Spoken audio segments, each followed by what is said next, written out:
Hey everybody. So I'm Cole Meyer. This is my CM 408 summer internship experience with Northern Improvement for the summer of 2021. And we're going to start right from the beginning with all the aggregate that we need to get for heavy civil construction. So all this photo was taken by our survey guy when he was flying our drone over our stockpiles. And so he flew this drone in order to get quantities for how much more aggregate we need to mine to fulfill the contract.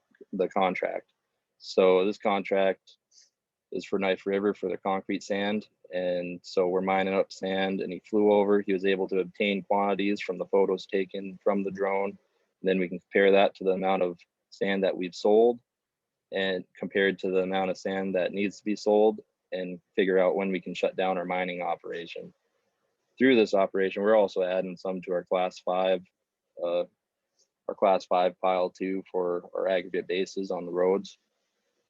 Here's a video of one of our excavators filling up an articulating dump truck to be brought over to the wash plant, then crushed and washed and sent out in trucks for Knife River to use. And we started all the way down at this other end. We made a couple passes so far. Start down here, and then we're walking it all the way back across the land.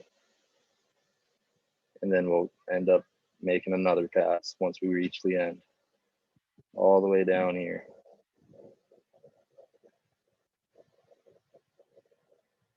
So and then we'll move on to removals of the existing asphalt. So this is a Mandan SID job, a city job, and they're going to end up they're currently removing the asphalt, the existing asphalt, and then we have to dig down, excavate 8 inches down, and then till in cement to make a cement stabilized soil subbase. And then City of Mandan wants 8 inches of class 5 aggregate on top of that. And then we pave the road to match the existing curb and gutter, which Mandan hasn't fully accepted cement stabilized subsoil for without gravel, but that's kind of job security for me. So when water gets trapped between the two surfaces, we can come do this road again. Here's a video of what's going on. And then this piece of equipment right here. None of these, the skid steers and the excavator, are not using it right now, but you're going to see a piece of equipment later on in the slideshow that's using it to take grades. This is called a base station. And not most of our equipment is ran through cellular or BRS now, where they don't need this base station. They get their information and data from the satellites. Where some of our older equipment, we haven't put that on because we don't use it that much. And so this will be able to transmit the grades that equipment needs to reach through arms and GPSs or readers on that piece of equipment. So the operator doesn't need to watch and check grade all the time. That the equipment will do it itself through machine control. Here's another job where we went from removals and now we're on to gravel. We're graveling this parking lot right here. The gravel was originally through a different subcontractor for this building, but things weren't really working with the way they were doing it. So they brought us in and we ended up redoing the gravel and throwing down so we can get it paved and cover up the gravel. And then finally, we got the pave train. So it starts with the batch plant. We use a continuous flow drum dryer batch plant for the concrete, which will then drop it into our dump trucks, which will then transport that asphalt into the paver. And this dump truck has pushers on it. So does the paver. So the dump truck pushes up, wheels against the paver, and the paver will just end up pushing the truck along as it goes, as it lifts the bed. So it just continuously dumps in it. The driver doesn't need to drive. It's just pushing along. After it comes out of that paver, we have our rollers, which will then start compacting it, or compacting the asphalt to the required density. And then we'll have our testing, which is kind of shown in this next slide here. So we have 2 rollers on this job, the initial roller and our finish roller. And then I'm sitting here behind our finish roller, checking his densities before the city comes and pours the asphalt. We needed to reach 93% capacity, and this asphalt mix is really gooey or kind of marshmallowy as you'll pop up one side if you condense. You got to be at the right temperature. It's tough to work with. So I was working with this roller operator to make sure that he knows where he's at and that we know when we can move on and not to touch it again and not to mess with losing our densities.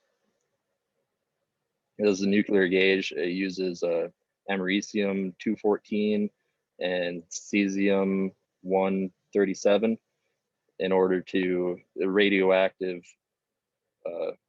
elements, and it shoots those rays down into the asphalt, and then it reads the amount of rays that are coming back. It measures moisture and density, and the less rays that it reads back is the more dense and more moist the materials are. And then we're on the big part of heavy civil is lots of heavy equipment. Some of the most common ones would be rollers, motor graders, scrapers, excavators, dump trucks, asphalt pavers, concrete pavers, skid steers, backhoes, Comptons, screeds. That's the list goes on and on. But here's a little video of why, or of the amount. See, this is the older piece of equipment that we needed that base station for, this track dozer, this Deere track dozer. And you can see the arms on it. Those arms are reading back here. I'll go back for you. This arm, you see that white thing on top, it's reading to this base station. There's another one on the other arm, and it's telling him what grades he needs to be, what percent it's going to be at. And the machine is doing that all on its own. The operator is putting it in machine control mode and just going back and forth and hoping that this GPS will get them there.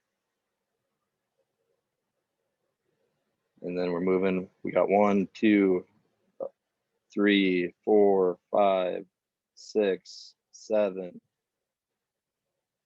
8, 9, and a water truck.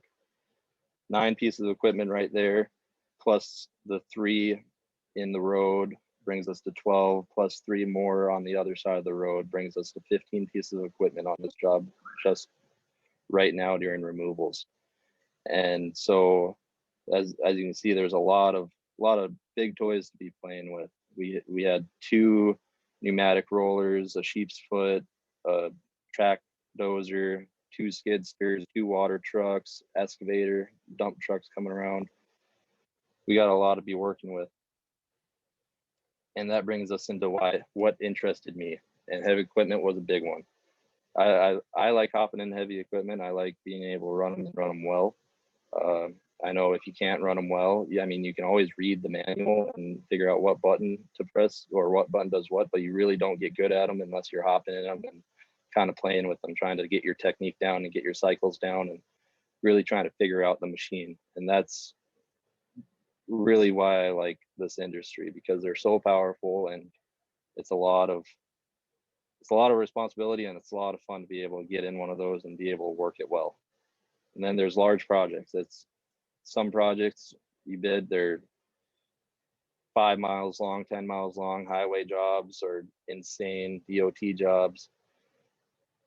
And I really like the long projects of just going straight and making money, making big coin on some of these projects. And then I also like, this kind of goes for project estimating or project management as a whole for whatever industry you get into, but you have to put your skin in the game. You have a maximum budget that you bid, the prices that are set. And if you go over that, that's your skin on the line. That's your price that you put in there. That's what you did. You need to make sure that you're covered and that you saw all those pieces of equipment in that last video. You need to be able to know before the project even begins that you're going to be using all these different pieces of equipment on this job. You need to know that before we start. And you kind of visualize what's going on before you even go.